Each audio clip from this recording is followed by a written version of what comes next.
Kevin Archer was 38 years old when his wife of 12 years threw him out of their Chicago townhouse, exactly 17 minutes after signing the biggest business deal of her career. She didn't know that he was the one who made that $33 million contract possible. She had no idea who really signed off on that deal. And when she found out 3 days later, everything she thought she knew about her success would shatter into 1,000 pieces. The betrayal happened on a Tuesday evening in late November 2024. In the living room of the Gold Coast property Sonia had insisted they buy 2 years earlier. Kevin stood in the doorway of their home office, watching his wife pop a bottle of Dom Perignon that cost more than his father's monthly Social Security check. Her business partner, Derek Hoffman, stood too close to her, his hand resting on the small of her back in a way that made Kevin's stomach turn. "To the Henderson Pacific merger," Derek announced, raising his glass. $33 million, baby. We're in the big leagues now."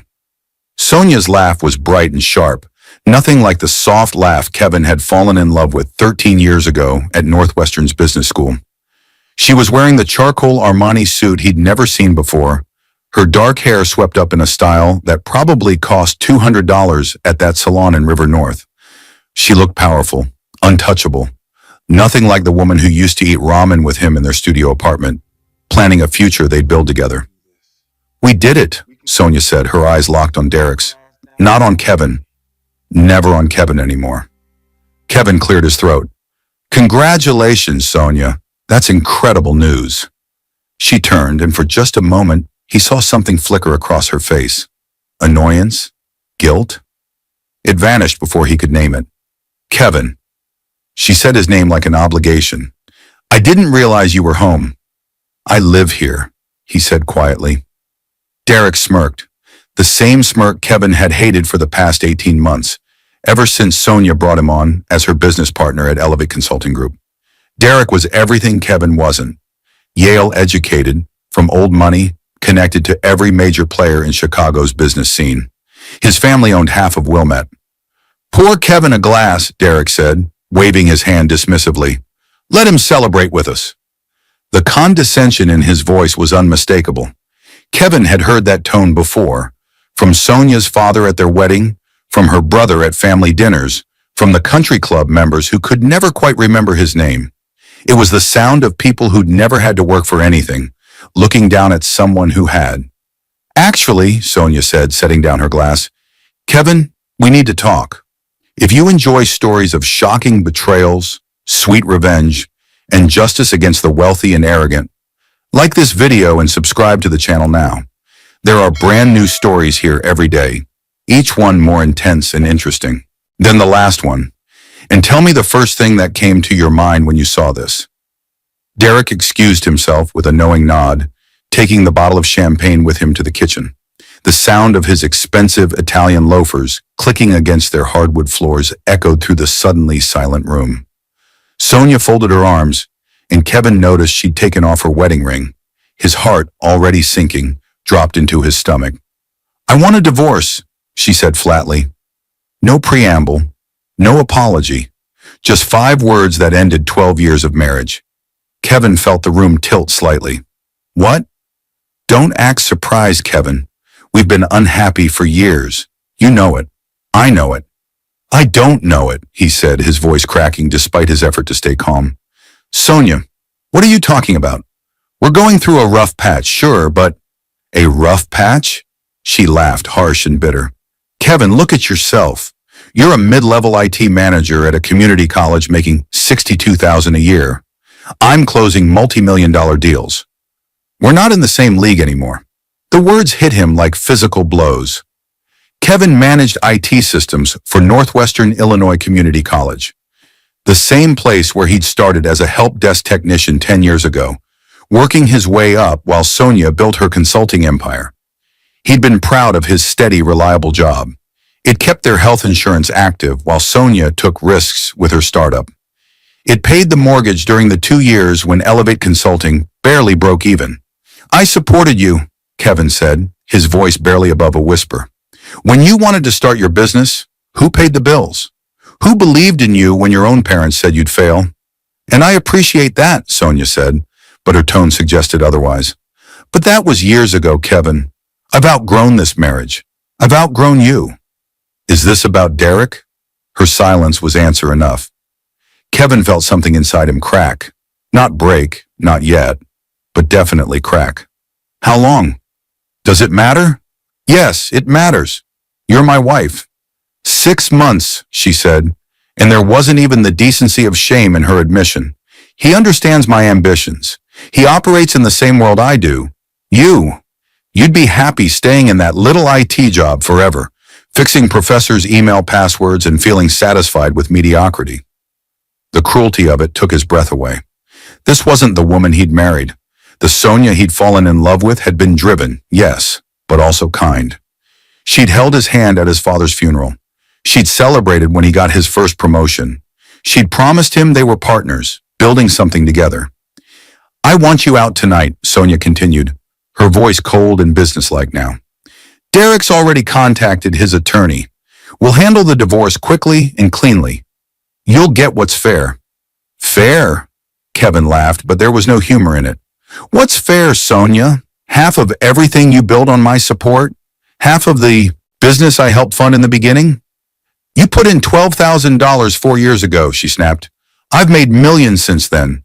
Don't confuse your small contribution with actual partnership. Something shifted in Kevin's chest.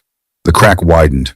He thought about the late nights he'd worked on Elevate's website design, free of charge. The connections he'd made through his college's business advisory board, introducing Sonia to potential clients.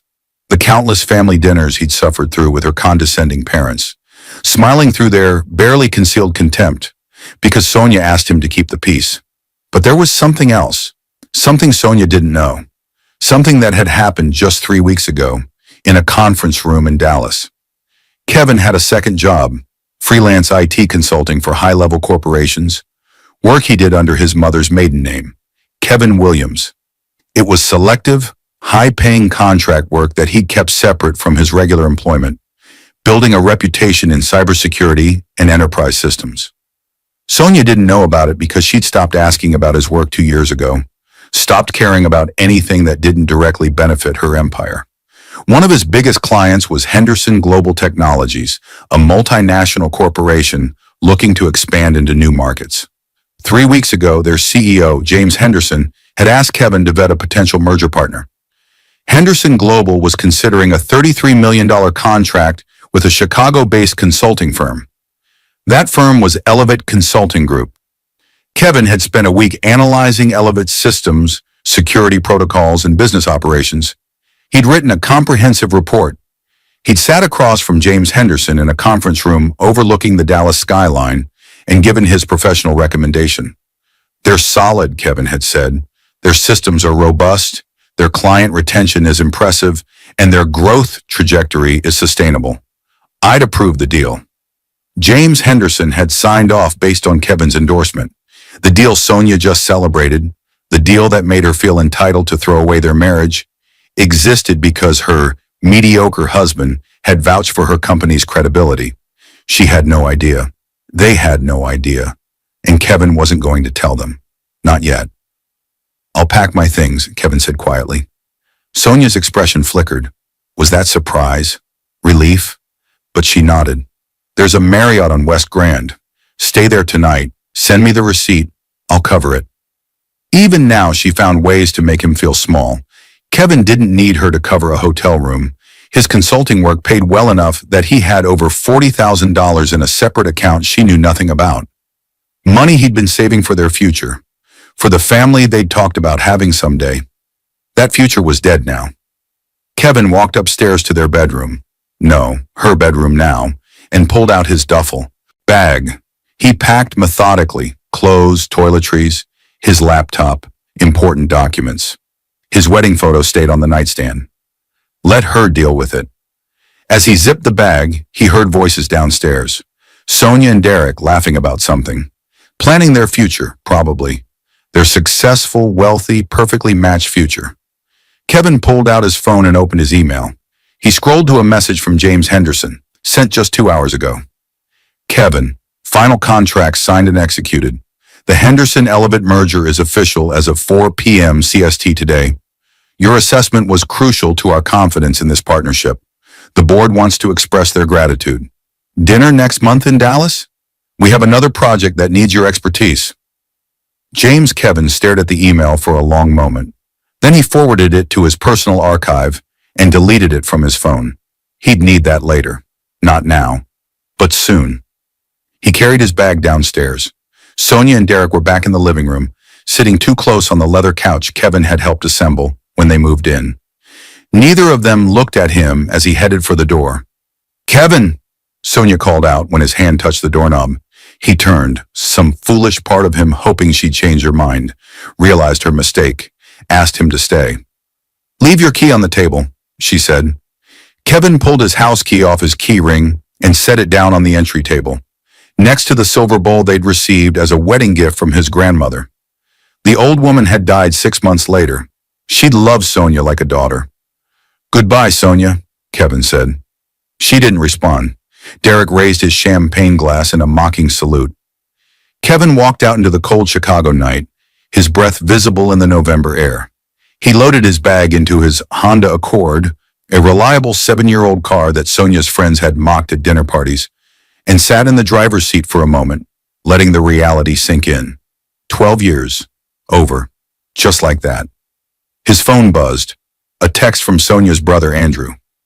"Heard the news. About time. Sonia deserves someone on her level." Kevin didn't reply. He started the car and drove, not to the Marriott on West Grand, but to his father's small house in Rogers Park. The old man was probably asleep already. It was past 9.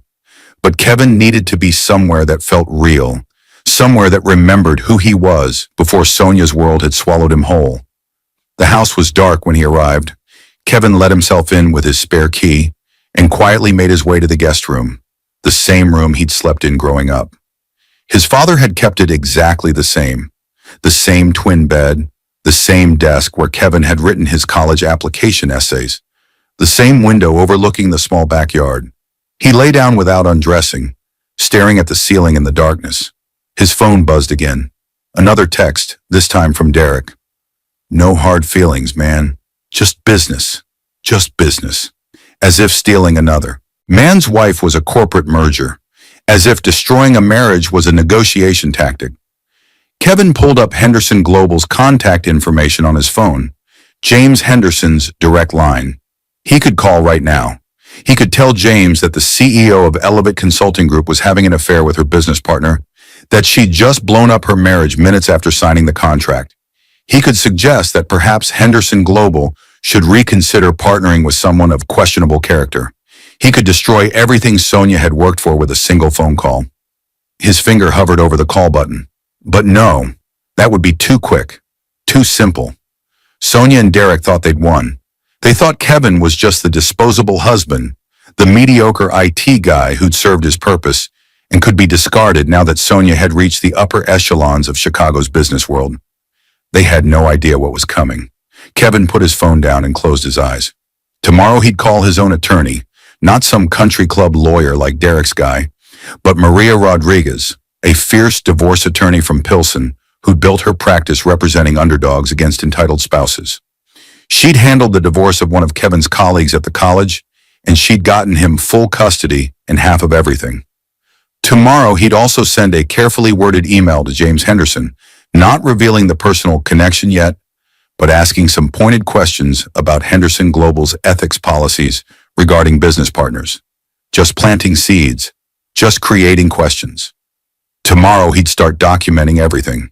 The timeline of Sonia and Derek's affair, the financial records he had access to, the emails he'd saved over the years showing how Sonia had undervalued his contributions to her business. But tonight, Kevin just lay in his childhood bed and let himself feel the full weight of the betrayal. His phone buzzed one more time. He almost ignored it, but something made him check. It was an email from James Henderson's assistant. "Mr. Williams, Mr. Henderson would like to schedule a call with you tomorrow at 10 a.m. regarding the Elevate Consulting merger. Some questions have arisen that require your immediate attention. Please confirm your availability." Kevin sat up in bed, his heart suddenly pounding. Questions? What kind of questions? The contract was already signed. The deal was done. He typed a quick response confirming his availability, then set down his phone with trembling hands. Maybe he wouldn't have to destroy Sonia's deal himself. Maybe Henderson Global was already starting to see the cracks in Elevate Consulting's perfect facade. Or maybe, and this thought made Kevin smile for the first time in hours, maybe someone at Henderson Global had done a more thorough background check on Sonia and Derek than they'd expected. Maybe someone had discovered the affair. Maybe someone had questions about whether a CEO who'd lie to her husband could be trusted with a $33 million partnership. Kevin lay back down, but sleep didn't come. His mind was racing, planning, calculating. He thought about every conversation he'd had with James Henderson over the past year. He thought about the other executives at Henderson Global he'd met, the ones who'd praised his integrity and thoroughness. He thought about the fact that in 3 days, Sonia was scheduled to fly to Dallas for the official merger celebration. She'd be meeting the Henderson Global leadership team in person for the first time. She'd be shaking hands with James Henderson, probably expecting to be treated like the brilliant CEO she believed herself to be. She'd be walking into a room where Kevin Williams, her soon-to-be ex-husband, the mediocre IT guy she'd just thrown away, was one of Henderson Global's most trusted consultants. She'd be shaking hands with the man who'd approved her deal, never knowing he was the same man whose house keys she demanded he leave on her entry table. The same man who could take it all away with a single conversation. Kevin finally fell asleep around 3 a.m, and for the first time since Sonia had said she wanted a divorce, he dreamed of something other than loss. He dreamed of justice. The morning after Kevin Archer was thrown out of his own home, he woke up in his childhood bedroom with a text message that would change everything. It was 6:47 a.m., and the message was from James Henderson himself, not his assistant. Kevin, need to speak with you privately before the 10 a.m. call. Coffee at Legacy Roasters on Wells Street, 8 a.m. This concerns the Elevate merger. Urgent. J.H. Kevin stared at the message, his pulse quickening. James Henderson didn't do early morning coffee meetings for small concerns. Whatever had come up was serious enough to warrant an in-person conversation before the official call. He texted back his confirmation and hauled himself out of bed. His father was already up, sitting at the kitchen table with his usual black coffee and newspaper. The old man still insisted on print editions. "You look like hell," David Archer said without preamble. His father had never been one for soft approaches. "Feel like it too," Kevin admitted, pouring himself a cup. "Sonia and I are getting divorced." David set down his paper, his weathered face unreadable. He'd never warmed to Sonia, though he'd been too polite to say so directly. That woman was always too impressed with herself. "You know your mother, God rest her soul." She said at the wedding that Sonia had cold eyes. "Dad, I'm not saying I told you so. I'm saying you'll be better off." David picked up his paper again. "A man needs a partner, not someone who makes him feel small. Your mother worked 2 jobs while I built the shop, and never once did she make me feel like I wasn't enough." Kevin felt a lump form in his throat. His mother had passed away 5 years ago, right before Sonia's business started, taking off. She would have known what to do right now. She always knew what to do. "I have a meeting," Kevin said, checking his watch. "Important client. I'll be back this afternoon." "You're staying here long as you need," David said firmly. "This is your home. Always was, always will be." The words meant more than Kevin could express, so he just squeezed his father's shoulder and headed out. Legacy Roasters was a small coffee shop in Lincoln Park, far enough from Sonia's world that there was no chance of running into anyone who knew her.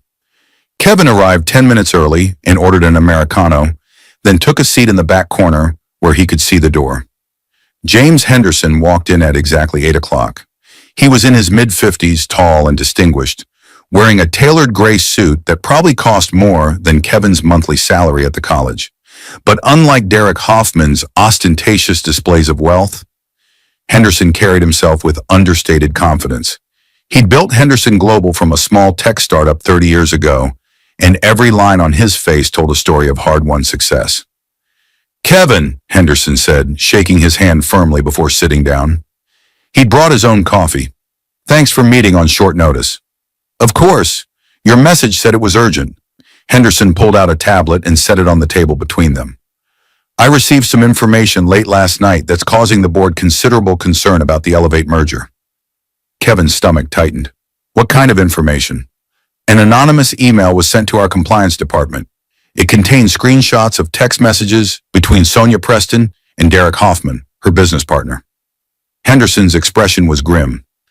The messages indicate they've been having an affair for approximately 6 months. They also suggest that significant merger-related decisions were being made based on their personal relationship rather than sound business strategy. The coffee shop suddenly felt too warm. Kevin forced himself to breathe normally. I see. But here's the thing that really concerns me, Kevin. Henderson leaned forward. Several of these messages reference getting rid of dead weight and finally being free to run the company the way it should be run. There's a text from last night, sent just hours after the contract was signed, where Hoffman tells Preston that he's glad she finally had the balls to kick Kevin to the curb. Kevin felt his hands curl into fists under the table. He hadn't sent that anonymous email. He hadn't had time to do anything last night except lie awake planning. But someone had. Someone knew about the affair and had decided to blow it up spectacularly. Kevin is a common name, Kevin said carefully. What makes you think it's related to your consultant? Henderson's eyes met his directly. Because the email also included public records showing that Sonia Preston has been married for 12 years to a Kevin Archer. The same Kevin. Archer, who's been doing freelance consulting for us under the name Kevin Williams. His mother's maiden name, according to our HR records. The silence stretched between them. Kevin felt his carefully constructed separation between his two professional lives collapse in real time. James, he started, but Henderson held up his hand. I'm not angry, Kevin. I need you to understand that first. You disclosed your real name in your initial contract with us. The Williams alias was just your business brand. Everything was above board legally. Henderson paused, his expression softening slightly. But I need to know. Did you know about this affair when you recommended the Elevate merger? No, Kevin said firmly. I suspected something was off in my marriage, but I had no proof of anything until last night when Sonia told me she wanted a divorce. She admitted the affair then. The timeline in those messages would confirm I couldn't have known 6 months ago when I started vetting Elevate for you.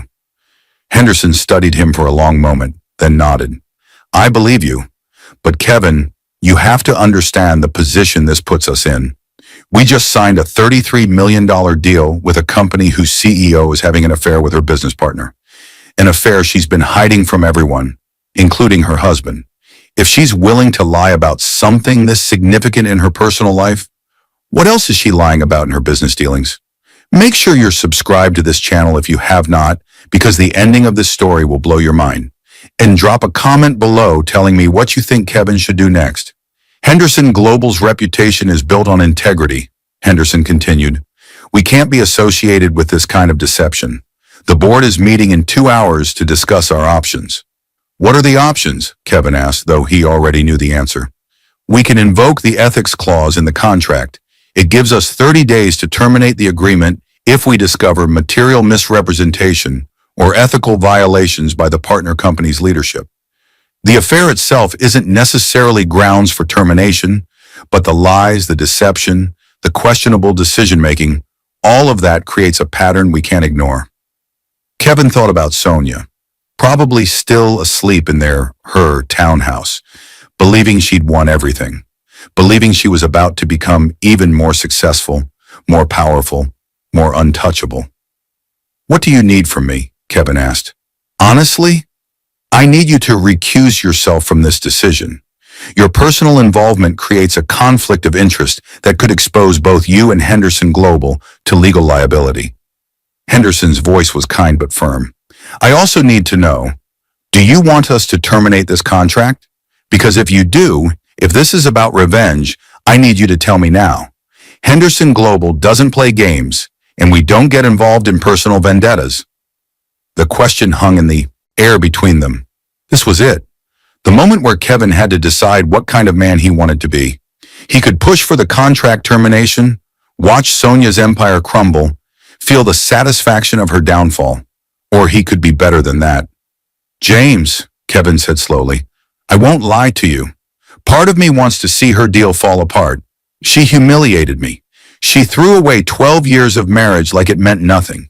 But, he paused, thinking about his mother, about his father's steady moral compass, about the man he'd been raised to be. But Henderson Global deserves to make this decision based on legitimate business concerns, not my personal pain. If you terminate the contract, it should be because you genuinely believe Elevate Consulting poses a risk to your company's reputation and operations, not because you're doing me a favor. Henderson's expression shifted to something that looked like respect. That's exactly what I needed to hear. And for what it's worth, Kevin, I think you're handling this with remarkable grace. I don't feel graceful, Kevin admitted. I feel like my entire life just exploded. Give it time. You'll land on your feet. Henderson stood, then paused. One more thing. Sonia Preston is scheduled to fly to Dallas on Friday for the merger celebration. We're going to move that meeting up to tomorrow, Thursday, and we're going to make it a working session instead of a celebration. She needs to know that we have serious questions about Elevate's operations and leadership. Will you tell her about the anonymous email? We'll tell her we've received concerning information that we need to address. We won't specify the source or the details until we've had a chance to investigate fully. And Kevin? Henderson's voice took on a harder edge. She's going to figure out eventually that you're our consultant. When that happens, this could get ugly. Kevin thought about that for a moment. Sonia discovering that her mediocre husband was the one who'd vetted her company, who'd made her deal possible, who could potentially destroy it all with a single conversation. Let it get ugly, Kevin said quietly. I'm done protecting her from consequences. After Henderson left, Kevin sat in the coffee shop for another 20 minutes, processing everything. Someone had sent that anonymous email, someone who knew about the affair and wanted to expose it. Who? A friend? An enemy? A concerned employee at Elevate who'd witnessed things they shouldn't have? His phone rang. Maria Rodriguez, the attorney he'd emailed late last night. Mr. Archer, she said briskly, I got your email. I can see you this afternoon at 2 if you're available. Bring any financial documents you have access to, and we'll start building your case. I'll be there, Kevin confirmed. One question before we meet. Is your wife aware that you've retained counsel? Not yet. Good. Let's keep it that way for now. The element of surprise is often our best weapon. After hanging up, Kevin drove to Northwestern Illinois Community College, where he was technically supposed to be working his regular job. But his mind wasn't on help desk tickets or network maintenance. He went straight to his office, closed the door, and started documenting everything. He pulled up his personal email archives and began forwarding messages to a secure folder. Every email where Sonia had dismissed his contributions, every text where she'd made him feel inadequate, every message showing how she'd slowly pushed him to the margins of her increasingly extravagant life. He documented the timeline of his freelance consulting work, showing clearly that he'd built a successful secondary career that Sonia knew nothing about because she'd stopped caring about his professional development years ago. He made a list of everyone who'd witnessed her condescending treatment of him, colleagues at the college, her own family members who'd made dismissive comments at gatherings, friends who'd slowly stopped inviting them places because Sonia's attitude had become insufferable. Around 11 o'clock, his phone buzzed with a text from Derek Hoffman. Hey man, Sonia wants to know if you found a place yet. We need to discuss the logistics of you picking up the rest of your stuff. The casual arrogance of it made Kevin's blood boil. We, as if Derek had any say in what happened with Kevin's possessions, in Kevin's home, in Kevin's life. Kevin typed back, tell Sonia to communicate with me directly, and tell her my attorney will be in touch soon regarding the divorce proceedings. The response came back almost immediately. Attorney? Dude, don't make this harder than it needs to be. Sonia's being generous. Kevin didn't respond. Let them wonder. Let them worry. His office phone rang, the college's main number. He almost didn't answer, but something made him pick up. Kevin Archer, IT Services. Kevin, it's Susan Holbrook from Human Resources. Susan was the HR director, someone Kevin had worked with for years. They had a good professional relationship. Do you have a minute to come to my office? Something's come up that I need to discuss with you. His stomach dropped. Is everything okay? Just come to my office, please. It's important. Kevin walked across campus to the administration building, his mind racing. Had Sonia somehow gotten him fired? Did she have that kind of reach? Susan's office was small but comfortable, decorated with photos of her 3 kids and various community college achievement awards.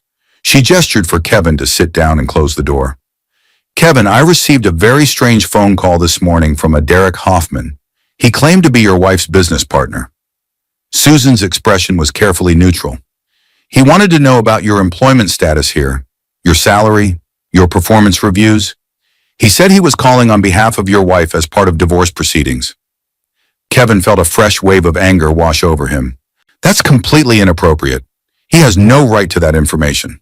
I know, I told him that we don't release employee information without proper legal authorization and ended the call. But Kevin, Susan leaned forward. He then said something that concerns me. He said, and I'm quoting here, Kevin Archer is about to find out what happens when someone tries to punch above their weight class. What did he mean by that? My wife and I are separating, Kevin said, choosing his words carefully.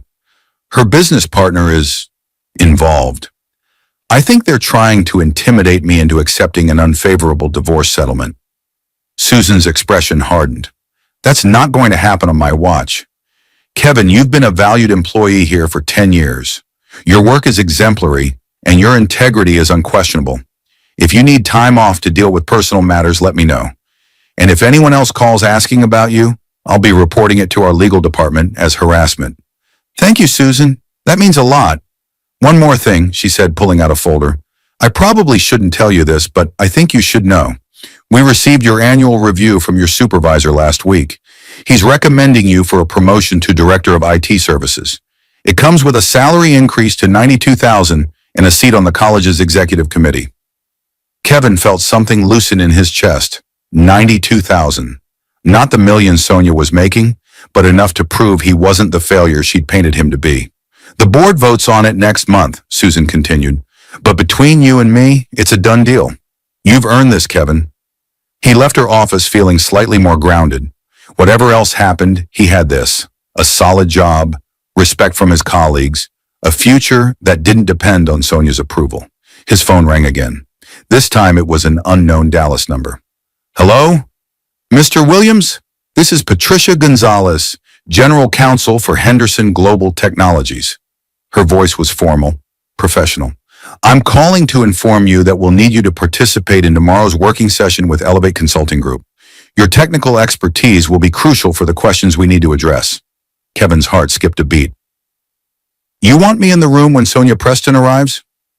We want our consultant in the room, yes. Ms. Preston requested that the meeting include Henderson Global's key decision makers and advisors. You're one of our most trusted advisors, Mr. Williams. Your presence is non-negotiable. She doesn't know that I'm Kevin Williams, he said quietly. When she sees me, what Ms. Preston knows or doesn't know is not our concern.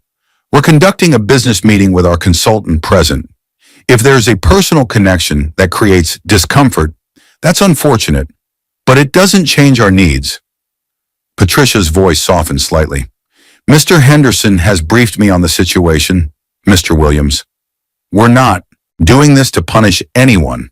We're doing this because we need your honest assessment of Elevate's capabilities, and we need you in that room to answer technical questions that only you can address. I understand, Kevin said, though his hands were shaking. The meeting is tomorrow at 2 p.m. Dallas time. We'll have a car pick you up from O'Hare at 10 a.m. First-class ticket is being sent to your email now. After she hung up, Kevin sat in his car in the college parking lot for a long time, staring at nothing. Tomorrow. 24 hours from now, Sonia would walk into that conference room expecting to be celebrated as a brilliant CEO who just landed a massive deal. Instead, she'd find herself facing tough questions from Henderson Global's leadership, and she'd see Kevin sitting at the table, not as her soon-to-be ex-husband, not as the mediocre IT guy she'd thrown away, but as Kevin Williams, the respected consultant whose endorsement had made her deal possible in the first place. If you're enjoying this story, hit that like button and let me know in the comments what you would have done in Kevin's situation. He drove to Maria Rodriguez's office in Pilsen, a modest building that housed several small law practices. Maria herself was in her early 40s, sharp-eyed and direct, with a reputation for taking on powerful opponents and winning. "Mr. Archer," she said, shaking his hand firmly, "I've reviewed the preliminary information you sent. Let's talk about what you want out of this divorce." "What I want?" Kevin laughed bitterly. "I want my marriage back. I want my wife to remember who she was before money and success turned her into someone I don't recognize." "That's not going to happen," Maria said bluntly. "So let's focus on what's achievable.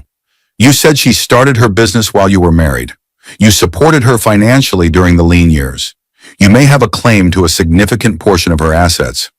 "She said I only contributed $12,000. "Doesn't matter. Illinois is an equitable distribution state. Marital assets are divided fairly, not necessarily equally, but the court looks at non-financial contributions too. You supported her emotionally, you maintained the household, you provided stability that allowed her to take risks. All of that has value." Maria pulled out a legal pad. "Tell me everything. Start from the beginning. How did you meet? When did her behavior change? What assets do you know about?" Kevin spent the next 2 hours detailing his marriage, and with Maria's skilled questioning, he began to see patterns he'd missed before. The way Sonia had gradually separated their finances, the way she'd started making major decisions without consulting him, the way she'd slowly cut him out of her professional life until he was just an accessory she trotted out for family events. "She's been planning this for a while," Maria said finally. "The affair with Hoffman, the way she's positioned her assets. This wasn't a sudden decision. She's been strategically preparing to divorce you." The realization hurt more than Kevin expected. "She never loved me at all, did she?" "I don't know about that," Maria said, her voice gentler now. "People change. Success changes people. Sometimes they grow together. Sometimes they grow apart. But what matters now is protecting yourself. You mentioned she has a townhouse in Gold Coast? We bought it together 2 years ago. Both names on the deed? Yes. Good. Don't sign anything she sends you. Don't agree to move out permanently. Don't give up any rights verbally. As far as the law is concerned, that's still your home until a court says otherwise. She threw me out. Doesn't matter. You have as much right to be there as she does. In fact," Maria smiled slightly, "I want you to go back there tomorrow. Take someone with you as a witness. A friend, your father, anyone. Pack more of your belongings. Establish that you haven't abandoned the property. It'll be important for the divorce proceedings." Kevin thought about walking back into that townhouse, facing Sonia and Derek. The idea made his stomach turn. What if they call the police? They can try, but you're on the deed. You have every legal right to be there. And Kevin? Maria's expression turned fierce. Stop letting these people intimidate you. They want you to feel small, to roll over and accept whatever they decide to give you. Don't fight. Make them work for every single thing they try to take from you. Kevin left her office feeling something he hadn't felt in years. Powerful. Not because of money or status or professional success, but because he'd finally stopped accepting other people's assessment of his worth. He drove back to Rogers Park and found his father in the garage, working on an old radio. David Archer could fix anything electronic. It's where Kevin had learned his skills. Dad, Kevin said, I need your help tomorrow. I have to fly to Dallas for a business meeting, but in the morning, I need to go back to the townhouse to pack more of my stuff. Can you come with me? David set down his soldering iron. Of course. What time? Early, 7 a.m.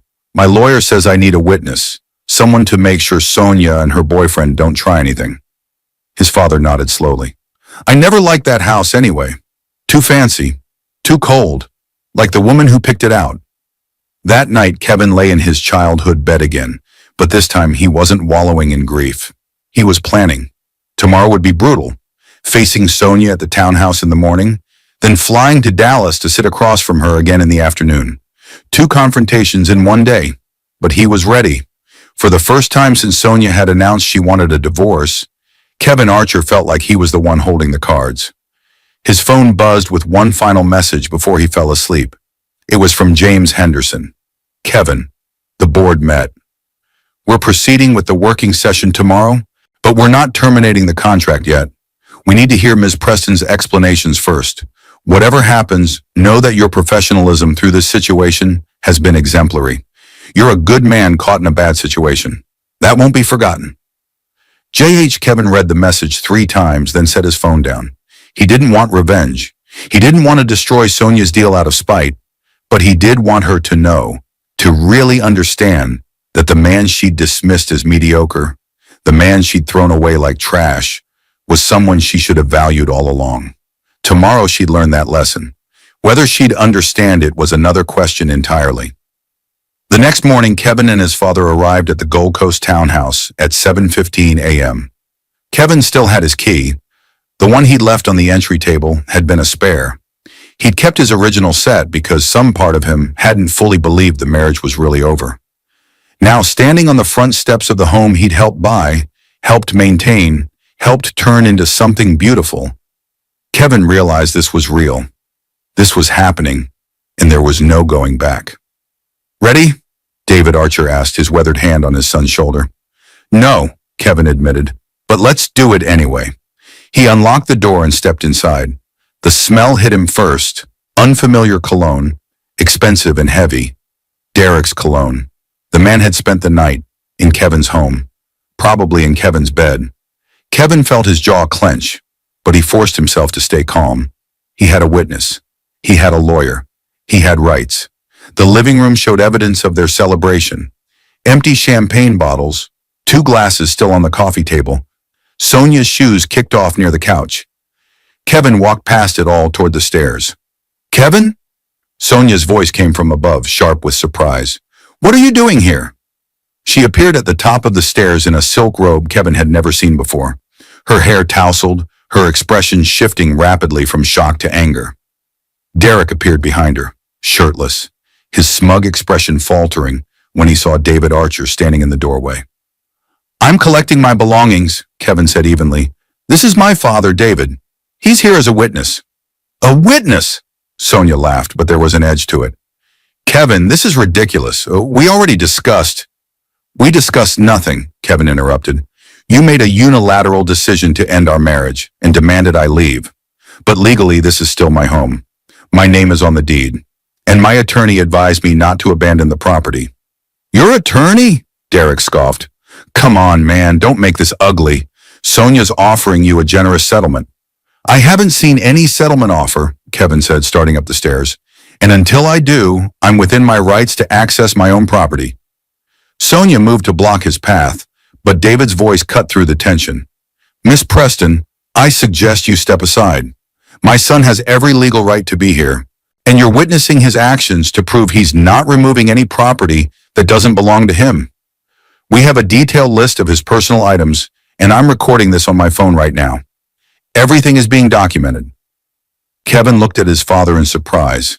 He hadn't known about the recording, but David gave him a slight nod. Smart. Everything would be documented. Sonia's face flushed red, but she moved aside. Kevin brushed past her and Derek, heading for the bedroom he'd woken up in every morning for 2 years. The bed was unmade, sheets twisted, evidence of what had happened there last night. He felt sick, but he pushed through it. He pulled out his largest suitcase and started packing methodically. Clothes, shoes, personal items. The watch his mother had given him for his 30th birthday, his laptop from the home office, his books, his documents. "You can't take that," Derek said, pointing to the laptop. "That's community property." "It's my personal laptop that I use for my freelance consulting business," Kevin said without looking at him. "It's not community property. Everything I'm taking is mine alone." "Freelance consulting?" Sonia's voice was sharp. "What are you talking about?" Kevin paused, his hand on the laptop case. This was it. The moment he could reveal everything or keep his cards close. He chose the latter. "I have a second job, Sonia. Have had for years. You never asked about it, so I never mentioned it." He zipped up the laptop case. "Turns out I'm not as mediocre as you thought." He saw something flicker across her face. Confusion, maybe the beginning of concern. But she quickly masked it with anger. "If you've been hiding income, Kevin, that's going to look very bad in divorce proceedings. I haven't hidden anything. It's all properly reported, taxed, completely legal. My attorney has all the documentation." He moved to the closet, pulling down boxes from the top shelf. "Unlike some people, I don't believe in deception. The implication hung in the air. Derek stepped forward aggressively, but David appeared in the doorway. I wouldn't do that, young man, David said quietly. We're recording everything, remember? You lay one hand on my son, and you'll be explaining it to the police. Derek backed off, but his expression was murderous. Kevin continued packing, moving through the room with systematic efficiency. Every item he took was legitimately his. He wanted no legal complications. The wedding photo stayed on the nightstand. Let Sonia deal with it.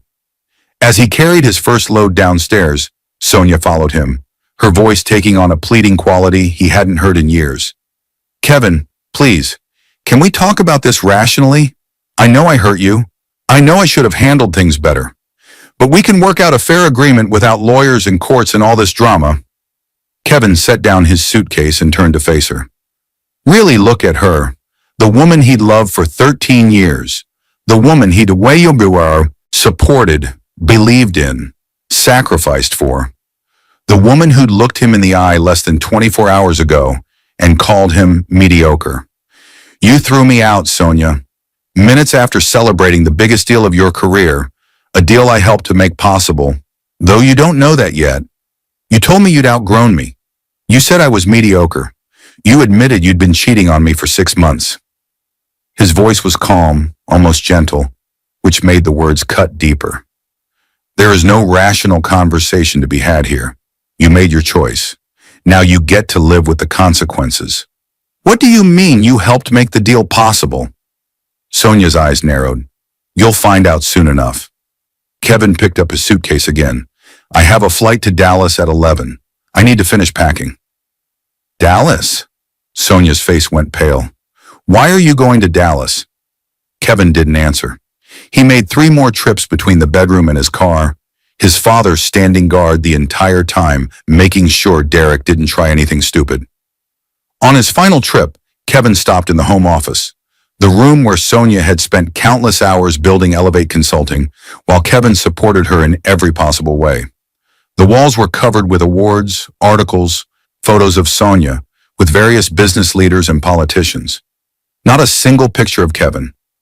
It was like he'd never existed in her success story. There was one photo he wanted, though. On the corner of her desk, facing away from her usual line of sight, was a picture from their honeymoon in Santorini. They looked impossibly young, impossibly happy. Sonia was laughing at something Kevin had said, her eyes full of love and possibility. He picked up the frame and looked at it for a long moment. That woman, the one in the photo, she was worth 12 years of his life. But that woman didn't exist anymore. Kevin put the photo back exactly where it had been and walked out. In the foyer, Sonia tried one more time. Kevin, please, whatever you're planning, whatever you think you know, let's just talk. Like adults. Like the partners we used to be. We were never partners, Sonia. Not really. I was your support staff, your safety net, the person who made it possible for you to take risks because you knew I'd be there to catch you if you fell. Kevin opened the front door. But you don't need me anymore. You have Derek. You have your success. You have everything you wanted. So why do you look so worried? She didn't answer, but he saw it in her eyes. Fear. Real. Genuine fear. Because Sonia was smart, and she was beginning to realize that something was very wrong. The confident dismissal of last night was cracking. Kevin and his father loaded the last of his belongings into both their cars. As they were pulling away from the curb, Kevin saw Sonia on the phone, pacing in the front window, calling someone. Probably her lawyer, probably Derek's contact at Henderson Global. Too late. Whatever she was trying to do, it was too late. At O'Hare, Kevin hugged his father goodbye. Thank you for this morning. I know it wasn't easy. That woman, David said, shaking his head, she has no idea what she threw away. But she will. Men like us, men with integrity, with loyalty, we're rare. She traded gold for glitter. Kevin smiled despite everything. I love you, Dad. Love you too, son. Go show them who you really are. The first-class flight to Dallas was surreal. Kevin had flown for business before, but always economy, always pinching pennies. Henderson Global was treating him like a valued executive. and it felt strange after years of Sonia making him feel like his work didn't matter. He used the flight time to review the technical documentation he'd prepared for Elevate's vetting. He knew Sonia's systems inside and out now. He'd spent a week analyzing every aspect of her business. He knew where the strengths were. He also knew where the weaknesses were, the places where Elevate's rapid growth had created vulnerabilities. He knew things Sonia probably didn't even know about her own company. The car Henderson Global sent to pick him up from Dallas-Fort Worth International was a black Lincoln, driven by a professional chauffeur who called him Mr. Williams with genuine respect. They drove to Henderson Global's headquarters, a gleaming steel and glass tower in the heart of Dallas's business district. James Henderson met him in the lobby personally. "Kevin, thank you for coming on short notice." "Of course, though I have to admit, I'm not sure what to expect from this meeting." "Honestly, neither am I." Henderson guided him toward the elevators. "Ms. Preston will be here in an hour. The board wanted time to brief you on the questions we'll be asking. Some of them are technical, some are about business practices, and some—" He paused as the elevator doors closed. "Some are about leadership and integrity. We need your honest assessment, Kevin, not as Sonia's husband, as our consultant who knows her company's operations." They walked into a large conference room on the 23rd floor. Floor-to-ceiling windows overlooked the Dallas skyline. A dozen people were already there. Henderson Global's board members, their general counsel, Patricia Gonzalez, several senior executives Kevin recognized from previous meetings. Everyone greeted him as Kevin Williams. Everyone treated him with professional respect. For the first time in years, Kevin felt like he was in a room where people valued his expertise, his judgment, his contributions. Patricia Gonzalez ran through the agenda. They'd asked Sonia to address several specific concerns: the accelerated timeline of several key decisions in the merger process, some financial projections that seemed overly optimistic, questions about Elevate's client retention rates, and concerns about the company's leadership structure. "We're not trying to trick her," Patricia explained. "These are legitimate business questions that arose from a more detailed review of the merger documents. But Mr. Williams, we need you here to verify her technical answers. If she says something about her systems, her security protocols, her operational capacity, we need to know if it's accurate." "I understand," Kevin said. At 1:55 p.m., Henderson's assistant called from downstairs. "Ms. Preston has arrived." Kevin felt his heart rate spike. This was it. In 5 minutes, Sonia would walk through that door expecting a celebration and find an interrogation instead. And she'd see him sitting at the table. The board members took their seats. Kevin sat between Patricia Gonzalez and Henderson's chief technology officer, positioned where he could see the door, but not directly in Sonia's immediate line of sight when she entered. At exactly 2 o'clock, the conference room door opened. Sonia walked in, Derek Hoffman right behind her. She was wearing a Navy power suit, her hair perfectly styled, her smile confident and professional. She looked like a woman on top of the world. "Mr. Henderson," she said, extending her hand, "thank you so much for arranging this meeting. Derek and I are thrilled to—" She stopped mid-sentence. Her eyes had landed on Kevin. The color drained from her face. Her hand, still extended toward Henderson, began to tremble visibly. Her mouth opened, closed, opened again. "What?" she started, then stopped. "Kevin, what are you doing here?" Every person in the room turned to look at her, then at Kevin. The confusion was palpable. "Ms. Preston," Henderson said carefully, "I'd like you to meet Kevin Williams, one of our senior consultants. He's been working with Henderson Global for the past 18 months on various technology and security projects. He was the primary consultant who vetted Elevate Consulting for this merger." Sonia was still staring at Kevin, her expression cycling through shock, confusion, and dawning horror. "Kevin Williams," she repeated slowly. "Your mother's maiden name." "Yes," Kevin said calmly. He didn't stand. He didn't smile. He just watched her try to process what this meant. Derek Hoffman, slower on the uptake, was frowning. "Wait, you're telling me that your consultant is Sonia's husband? The same guy she just—" He caught himself, but too late. "The same guy she just what, Mr. Hoffman?" Patricia Gonzalez asked, her voice sharp. An uncomfortable silence filled the room. Sonia had gone from pale to red, her breathing rapid. She looked at the table full of executives, then back at Kevin, her mind clearly racing to understand how this had happened, what it meant, what she should do. Perhaps we should all sit down, Henderson suggested. Ms. Preston, Mr. Hoffman, please. They sat, but Sonia couldn't stop staring at Kevin. He met her gaze steadily, letting her see that he wasn't the broken man she'd thrown out 2 nights ago. He was Kevin Williams, respected consultant, trusted advisor, the man whose endorsement had made her dream deal possible. I think, Henderson began, we should address the elephant in the room. Yes, Kevin Williams is married to Sonia Preston, or rather was married. Our understanding is that you're in the process of divorcing. Is that correct? Yes, Sonia said, her voice barely above a whisper. We're separating. And you didn't know that your husband had a consulting business under his mother's maiden name? Patricia asked.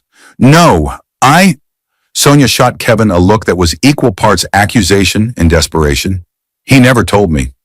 Ms. Preston, Kevin said, speaking directly to her for the first time, you stopped asking about my work 2 years ago. You stopped being interested in anything I did professionally. You made it clear that my career was insignificant compared to yours. So no, I didn't share details about my consulting business with you. Why would I, when you'd made it abundantly clear that you didn't care? The words hung in the air, each one landing like a hammer blow.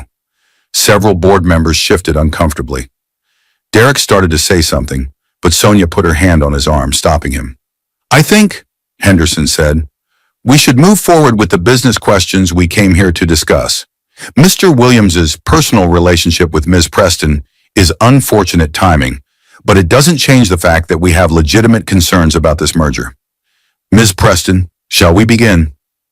The next hour was brutal. Henderson and his team asked pointed questions about Elevate's operations, and Sonia struggled to answer. Not because she didn't know her business, she did, but because every technical question had to be verified by Kevin, and every time he spoke, he could see her dying a little inside. When she claimed Elevate's cybersecurity protocols were industry-leading, Kevin quietly corrected her. Actually, their protocols are adequate but not exceptional. They meet basic standards but lack some advanced features that would be expected for a company handling sensitive corporate data at this scale. When she boasted about their client retention rate of over 90%, Kevin pulled up the actual numbers. 83% for the past fiscal year. Still respectable, but not quite as strong as represented. When she tried to explain their planned expansion timeline, Kevin pointed out logistical challenges she'd overlooked.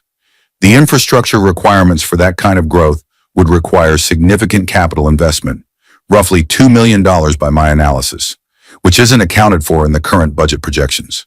He wasn't trying to destroy her. He was just telling the truth. But the truth was damaging enough. Derek tried to jump in several times, tried to smooth over Sonia's stumbles, but it only made things worse. It became increasingly clear to everyone in the room that Derek didn't have the technical expertise to back up his confident assertions, and that Elevate's success had been built more on Sonia's sales skills and Derek's connections than on solid operational foundations. Finally, Patricia Gonzalez addressed the real issue. Ms. Preston, we've received information suggesting that some key business decisions at Elevate have been influenced by personal relationships rather than sound business judgment. Can you address that? Sonia's eyes widened. I don't know what you're referring to. We're referring to your relationship with Mr. Hoffman. Our information suggests that you and he have been involved personally for approximately 6 months, and that this relationship has impacted your professional decision-making. The silence was deafening. Sonia looked at Kevin, and he saw the exact moment she realized. He'd known. He'd known about the affair, and he'd let her walk into this room blind. Our personal relationship, Derek said, his voice tight, has nothing to do with our business capabilities. Doesn't it? Henderson asked. Because from where I'm sitting, it suggests a pattern of deception and poor judgment. You've been lying to Ms. Preston's husband for months. What else are you lying about? What else have you hidden from us in these merger documents? Nothing, Sonia said desperately. Mr. Henderson, I understand this looks bad, but I assure you, our personal situation hasn't affected our business operations. Elevate Consulting is a solid company with real capabilities and a strong track record. Whatever mistakes I've made in my personal life, and I know I've made them, don't reflect on our business integrity. She turned to Kevin, her eyes pleading now. Kevin, please, tell them. You vetted our company. You know we're legitimate. Tell them. Everyone looked at Kevin. This was it. The moment where he could destroy everything she'd worked for with a single sentence. Or he could be the bigger person, the man his parents had raised him to be. Elevate Consulting is a legitimate business, Kevin said slowly. Their client work is solid. Their growth is real. The company Sonia built is impressive by any objective measure. He paused, letting that sink in. But, that one word made Sonia flinch. But there are concerns about leadership judgment and operational readiness for this scale of partnership. The affair itself isn't the issue. People's personal lives are their own business. The issue is the deception, the questionable decision-making, the pattern of prioritizing personal desires over professional ethics. Kevin looked directly at Sonia. You've built something real, Sonia, but you've also compromised it through your choices. And now Henderson Global has to decide if they can trust a partner who's proven willing to lie to the people closest to her. Henderson nodded slowly. Thank you, Mr. Williams. That's a fair assessment. He turned to Sonia. Ms. Preston, here's where we stand. The merger contract includes an ethics clause that allows for termination within the first 30 days if we discover material misrepresentation or ethical violations. The board is prepared to invoke that clause. No, Sonia breathed. No, please. This deal, it's everything we've worked for. Everything. However, Henderson continued, we're also willing to consider an alternative.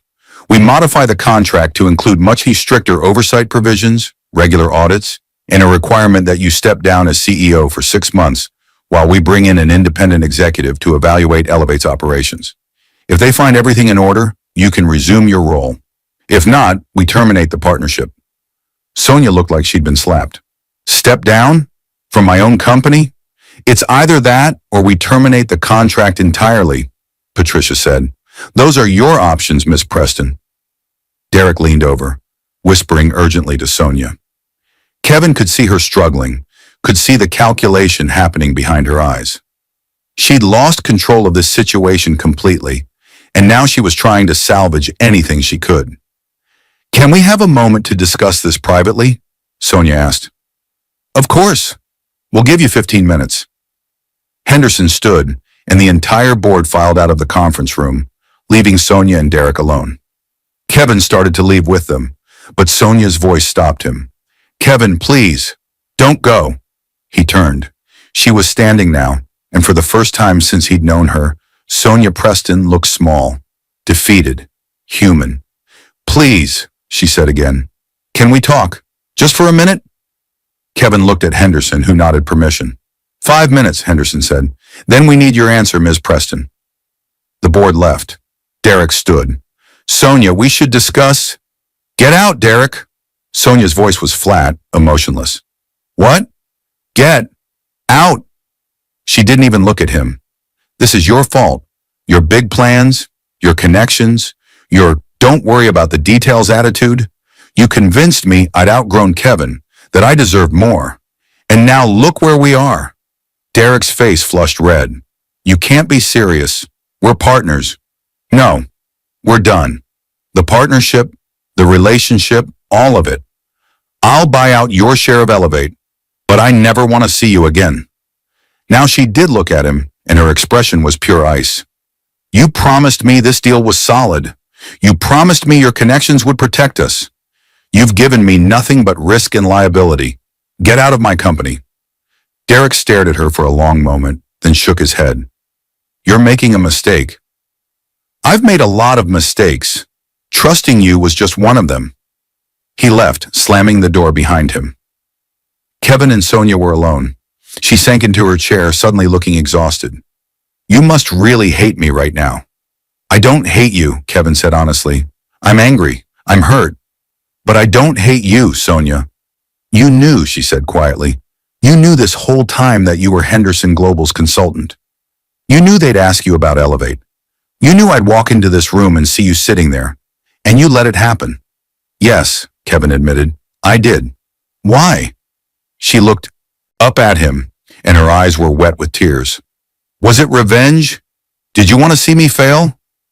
Kevin pulled out a chair and sat down across from her. I wanted you to understand what you threw away.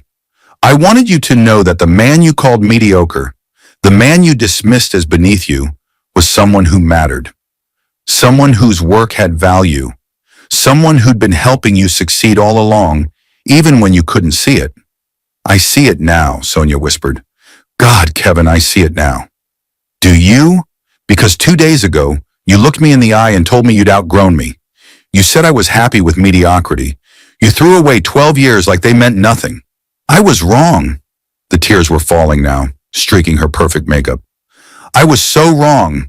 I got caught up in the success, in the money, in the feeling of being powerful.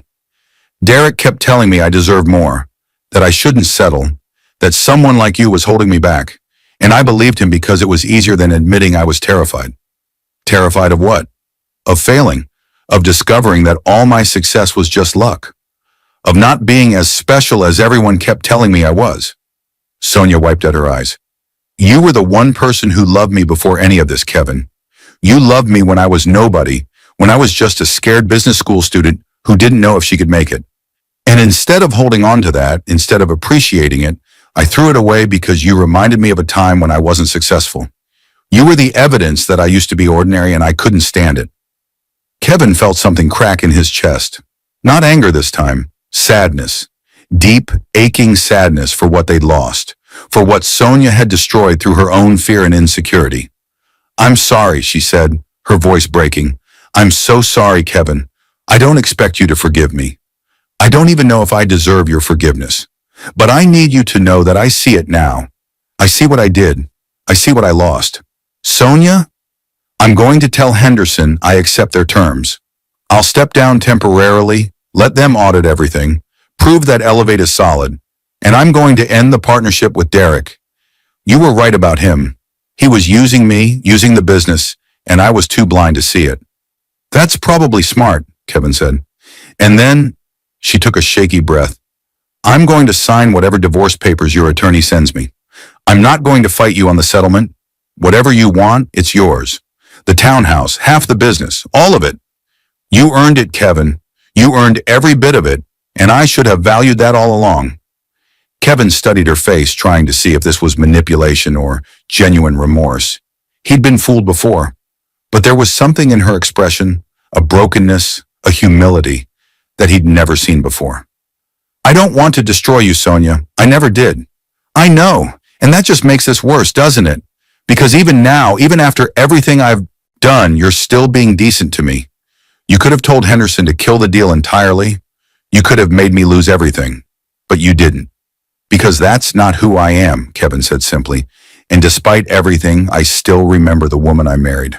The woman who used to care about people, not just success. I hope you find her again, Sonia. I really do. They sat in silence for a moment, the weight of 12 years pressing down on both of them. For what it's worth, Sonia said finally, you were never mediocre. You were extraordinary, and I was too stupid and too selfish to see it. There was a knock on the door. Henderson's assistant peeked in. Ms. Preston, the board is ready for your answer. Sonia stood, straightening her suit, wiping away the last of her tears. She looked at Kevin one more time. Thank you. For everything. For believing in me when no one else did. For supporting me when I didn't deserve it. And for not destroying me when you had every right to. Be better, Sonia, Kevin said. That's all I ever wanted. Just be better. She nodded and walked out to face Henderson and his board. Kevin stayed in the conference room for a few more minutes, collecting himself. Through the glass wall, he could see Sonia delivering her answer, could see the board members nodding, discussing. The deal would stand, but modified. Sonia would face consequences, but not total destruction. Derek was out. And Kevin was finally free. He pulled out his phone and texted Maria Rodriguez. Meeting went well. Sonia says she won't contest the divorce. I'll fill you in on everything when I'm back in Chicago. Then he texted his father, It's over, Dad. Really over. And I'm okay. Better than okay. I'm going to be fine. A month later, Kevin stood in his new apartment in Lincoln Park, a one-bedroom with exposed brick and big windows that let in the afternoon sun. It wasn't fancy like the Gold Coast townhouse, But it was his, paid for with his own money, furnished with his own taste, filled with his own things. The divorce papers had been signed. Sonia had kept her promise. She hadn't fought him on anything. The settlement gave Kevin half the equity in the townhouse, a percentage of Elevate Consulting's value, and enough money to pay off his student loans and start fresh. He'd taken the money and walked away, leaving Sonia to rebuild what she'd nearly destroyed. His phone rang. James Henderson. Kevin, or should I say Kevin Archer now? Either works, Kevin said, smiling. I wanted to let you know that we've completed our audit of Elevate Consulting. You were right. The business is solid. Sonia's stepping back into the CEO role next month, and honestly, the time away seems to have done her good. She's more focused, more humble, more aware of her blind spots. I'm glad, Kevin said, and he meant it. She built something real. She deserves a chance to do it right. She does, and Kevin, Henderson Global is expanding our consulting division. We'd like to bring you on full-time. Director of IT Security and Vetting, 6-figure salary, full benefits, and you'd be based here in Dallas. Interested? Kevin looked around his apartment, thought about his life in Chicago, his father, his friends, his job at the college that had just promoted him to IT director. Can I think about it? He asked. Of course. Take your time. The offer's open whenever you're ready. After they hung up, Kevin made himself dinner. Nothing fancy, just pasta and salad, and ate it at his small dining table while watching the sunset through his windows. His life was different now, smaller in some ways, but it was his, every piece of it. His phone buzzed with a text from a number he didn't recognize. This is Sonia. I know I don't have the right to contact you, but I needed to tell you something. I started therapy. Real therapy, not just executive coaching. I'm working on understanding why I did what I did, why I treated you the way I did. I don't expect your forgiveness, but I wanted you to know that I'm trying to be better. Like you said, Kevin stared at the message for a long time. Part of him wanted to delete it, block her number, move on completely. But another part, the part that had loved her for 13 years, was glad she was getting help. He typed back, I'm glad you're working on yourself. That takes courage. I hope you find what you're looking for. Be well, Sonia. That night, Kevin sat on his couch with his laptop, not working on IT projects, but instead writing. He discovered he had a lot to say about marriage, about betrayal, about finding yourself after losing everything you thought defined you. Maybe he'd turn it into a book someday. Maybe it would help someone else going through what he'd survived. Or maybe he'd just write it for himself, as a reminder of who he was and what he'd learned. The lesson wasn't about revenge. It wasn't about destroying the people who hurt you. The lesson was simpler and more profound. Sometimes the best revenge isn't revenge at all. It's becoming the person you were meant to be, the person you couldn't become when you were trying to fit into someone else's vision of your life. Kevin had spent 12 years supporting Sonia's dreams, shrinking himself to make room for her ambitions. And when she'd thrown him away, he'd discovered something unexpected. He'd been building his own success all along. He'd been valuable all along. He'd been extraordinary all along. He just needed to stop waiting for someone else to recognize it. A month after that, Kevin ran into Sonia at a coffee shop in the Loop. She was alone. No Derek, no entourage. Just Sonia with a laptop and a regular drip coffee instead of her usual elaborate espresso order. Hi, she said quietly. Hi, he replied. You look good, she said. Happy. I am, he said honestly. You look better too. More like yourself. I'm getting there. She hesitated. I heard about the Henderson Global offer. Dallas. Are you taking it? I haven't decided yet. For what it's worth, you should. You deserve that level of opportunity. You always did. They stood there for a moment, two people who'd shared 12 years of life now standing as strangers. But it didn't hurt the way Kevin thought it would. It just felt complete. Take care of yourself, Sonia, he said. You too, Kevin, and thank you for everything, especially for reminding me that success without integrity is just failure in an expensive suit. He smiled at that. That's pretty good.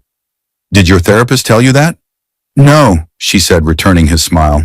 You did. In that conference room in Dallas. I've been thinking about it ever since. Kevin walked away feeling lighter than he had in years. He didn't know what the future held, Dallas or Chicago, new opportunities or familiar comforts. But for the first time since he could remember, he was excited to find out. Because whatever came next, he'd be facing it as himself. Completely, unapologetically himself. And that, Kevin had learned, was worth more than any business deal, any marriage, any measure of success someone else tried to impose on him. 6 months later, Kevin accepted the position in Dallas. He left Chicago with his father's blessing and started a new chapter. He made new friends, took up rock climbing, started dating again. Nothing serious yet, but he was open to possibilities in a way he hadn't been in years. Sometimes he still thought about Sonia, wondered how she was doing. He'd heard through mutual acquaintances that Elevate Consulting was thriving under her renewed leadership, that she'd bought out Derek completely, that she was doing good work and treating her employees better. He hoped it was true. He hoped she'd learned from their shared disaster of a marriage. He hoped she'd become the person she was always capable of being. But mostly, Kevin thought about himself, about the man he'd become through the fire of betrayal and the hard work of rebuilding, about the career he'd built through talent and integrity, about the life he was creating on his own terms. And he realized something profound. Sonia had been right about one thing. They had outgrown each other, just not in the way she'd thought. She'd outgrown the version of herself who needed Kevin's support to feel secure, and Kevin had outgrown the version of himself who measured his worth by someone else's approval. They'd both had to lose everything to find out who they really were. It was painful, brutal, devastating, but ultimately necessary. Sometimes Kevin reflected on quiet Sunday mornings in his Dallas apartment. Sometimes love isn't enough. Sometimes people need to be broken down completely to rebuild themselves into something stronger. And sometimes the greatest act of love is letting someone go, even when, especially when, they've treated you terribly. Because holding on to anger, seeking revenge, trying to destroy the person who hurt you, that doesn't set you free. It just keeps you trapped in their story. Kevin had chosen a different path. He'd chosen to tell his own story, build his own success, define his own worth. And in the end, that was the ultimate victory. If you enjoyed this story, like this video, and leave a comment telling me what you thought. And if you're not already subscribed to the channel, please subscribe and hit the notification bell to get alerts for new stories like this one. Thanks for watching, and I'll see you next time.